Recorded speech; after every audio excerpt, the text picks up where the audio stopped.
This is A Night at the Opera, take 5. Year is 2018.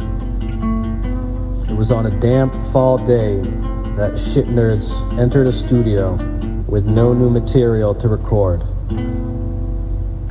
"Gentlemen," said Nick, "the situation is tense, but I have a plan." He took a pen out of his pocket, pushed it into position, and wrote "Rock Opera" in capital letters on a giant sheet of paper that had been hurriedly taped to the padding of the soundproof studio wall. "Damn it, it's hard to write on a softish surface," he said. "A rock opera," said Rocky, as he folded his arms. "You want us to write and record a rock opera in 3 weeks?" "Certainly," said Nick. "It'll be a low-fidelity rock opera." He turned back to the wall and paused for a moment. "I need a Sharpie," he declared.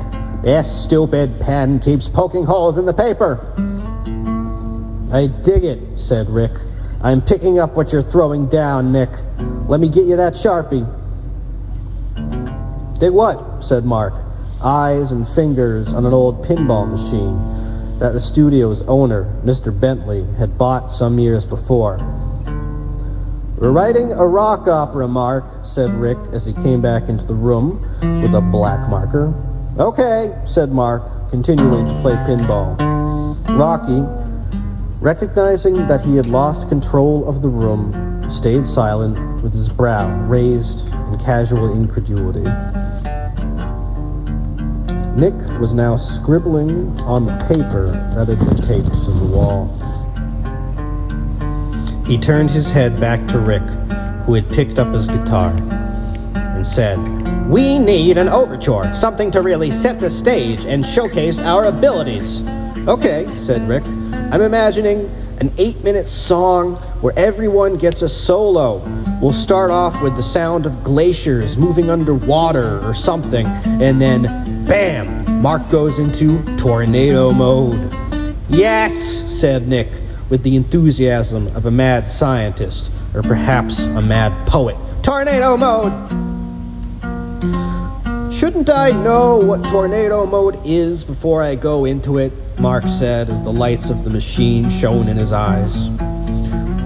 "Tornado mode is tornado mode," said Rick. "You do it all the time."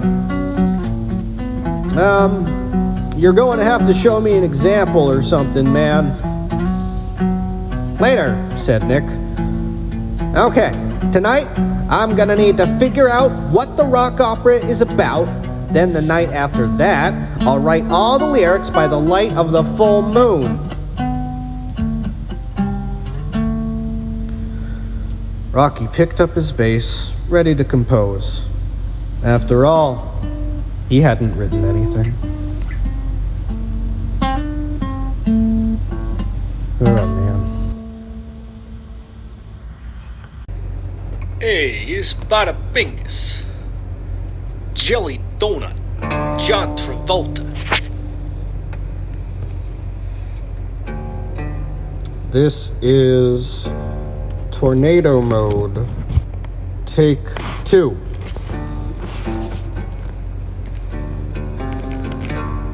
Wait, let me just take a swig of... Well, all I got is coffee. I wish I had water.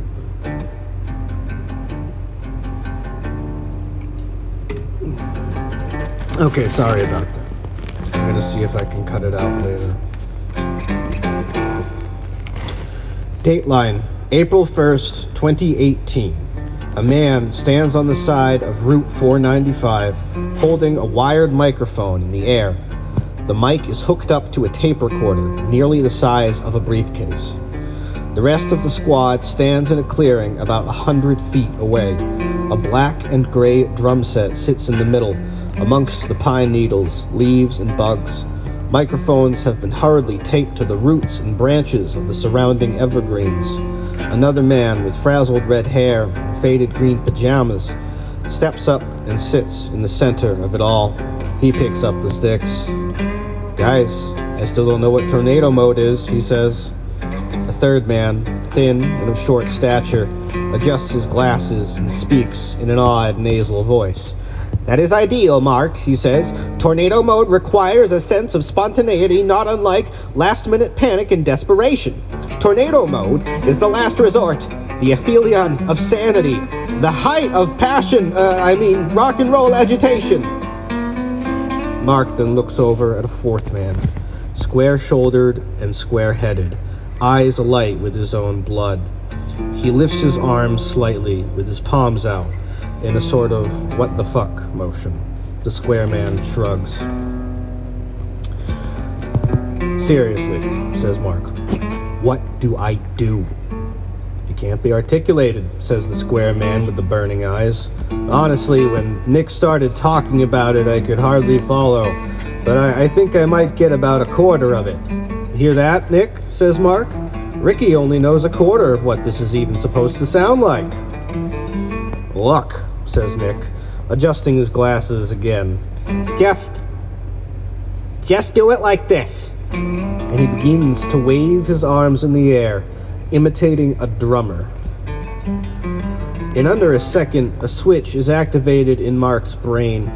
He begins hammering away at the old kit. It sounds like rain, but if each drop were an iron dumbbell. It sounds like being in a car wash the size of Hangar 18. The jets nearly crushing your head like a soda can. It sounds like what a tornado looks like. The trees bend back as though hit by a shockwave from a meteor strike. The microphones scatter into the air like geese. But the sound is captured by Rocky Laswell, bass player of the Shit Nerds, the man on the side of the highway with the old microphone.